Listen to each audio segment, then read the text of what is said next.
الحمدللہ والصلاة والسلام علی رسول اللہ اما بعد۔ حدیث نمبر 413 وعن ابی بکرۃ رضی اللہ تعالیٰ عنہ، ابو بکرہ رضی اللہ تعالیٰ عنہ سے روایت ہے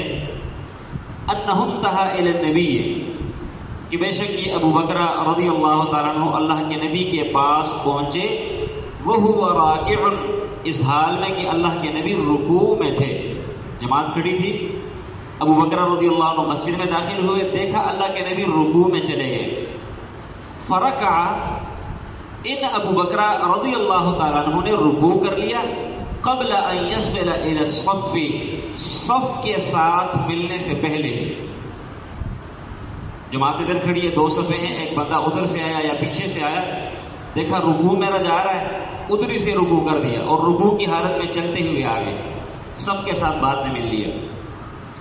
فقال له النبی صلی اللہ علیہ وسلم، جب نماز ختم ہو گئی اللہ کے نبی نے پوچھا بھائی یہ کام کس نے کیا؟ اللہ کے نبی صلی اللہ علیہ وسلم نے پوچھا تو ابو بکرہ رضی اللہ تعالیٰ عنہ نے کہا کہ اللہ کے نبی یہ کام تو میں نے کیے۔ اللہ کے نبی صلی اللہ علیہ وسلم نے ان سے کہا زادک اللہ حرصا، اے ابو بکرہ اللہ تعالیٰ تیرے حرص کو مزید بڑھائے،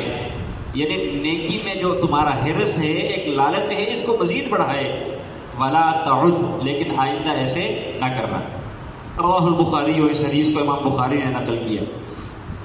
وزاد ابو داود، امام ابو داود نے کچھ تھوڑے سے الفاظ زیادہ نقل کیے،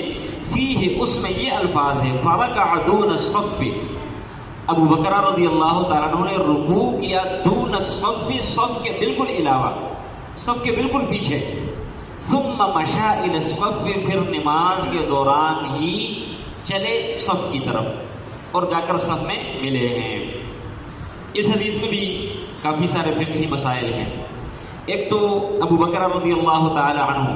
ان کا شوق دیکھیں کہ بھئی میری رکعت چھوٹے نہ، پیچھے سے انہوں نے اجتہاد کر کے رکوع میں ہو گئی اور رکوع کی حالت میں چلتے چلتے صف میں جا کر مل لیا، ایک تو ان کا شوق تھا۔ دوسرے نمبر پر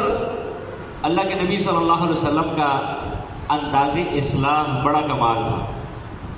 بڑے اچھے احسن انداز کے ساتھ سمجھاتے ہوتے تھے، ساتھ میں دعا بھی دی، ابو بکرہ اللہ تعالیٰ تیرے حرص کو مزید بڑھائے لیکن آئندہ ایسے نہ کرنا۔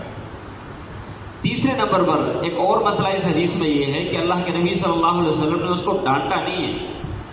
اس کے اوپر سختی نہیں کی کہ بھئی تو نے یہ کام کیوں کیا،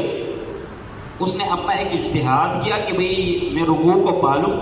تاکہ رکعت میری نہ جائے، اور اس کے بعد پھر وہ چلتے ہوئے صف میں شامل ہو گئے۔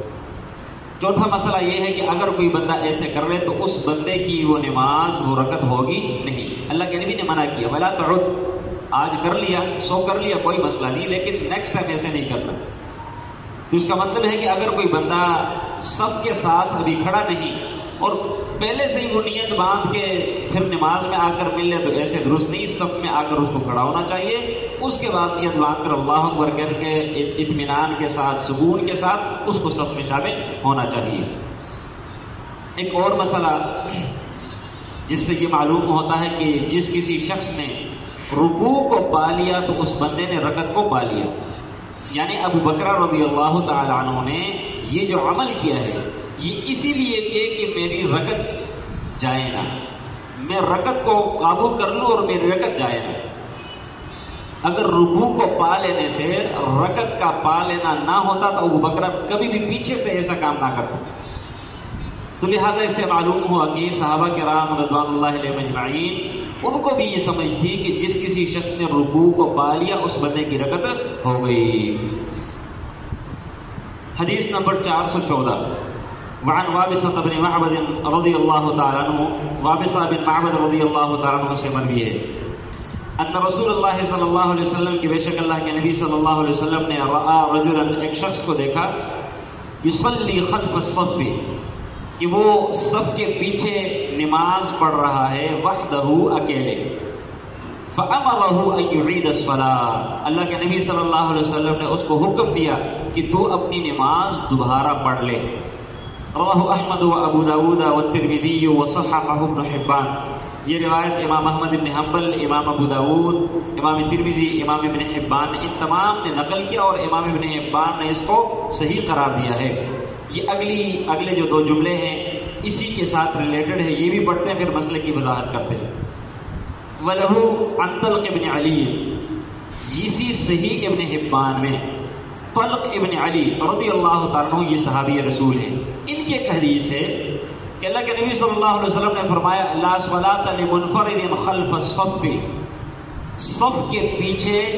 اکیلے کھڑے ہو کر کسی بندے کی نماز درست اور جائز نہیں۔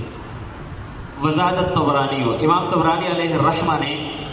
یہ الفاظ تھوڑے سے مزید اضافہ کیے ہیں فی حدیث وابصہ بن معبد کی پہلی والی روایت میں، جو وابصہ بن معبد کی پہلی اپنے حدیث پڑھ لی 414 نمبر، تو سنا یہ طبرانی میں بھی یہ روایت موجود ہے، اور امام طبرانی نے اس کے ساتھ کچھ اور الفاظ بھی نقل کیے، وہ یہ ہیں اللہ کے نبی صلی اللہ علیہ وسلم نے اس بندے سے کہا جس صحابی رسول نے پیچھے کھڑے ہو کر نماز پڑھی تھی، اس سے کہا اللہ دخلت معہم، کہ تو صحابہ کرام کے ساتھ صف میں داخل کیوں نہیں ہوا، تو صف میں شامل کیوں نہیں ہوا، تجھے صف میں شامل ہو جانا چاہیے تھا۔ ہاں اگر اگلی صف میں جگہ نہ تھی تو پھر اوج تررت رجلا، اگلی صف سے کسی بندے کو کھینچ کر پیچھے اپنے ساتھ کھڑا کر دے، کیونکہ اکیلے بندے کی نماز درست اور جائز نہیں۔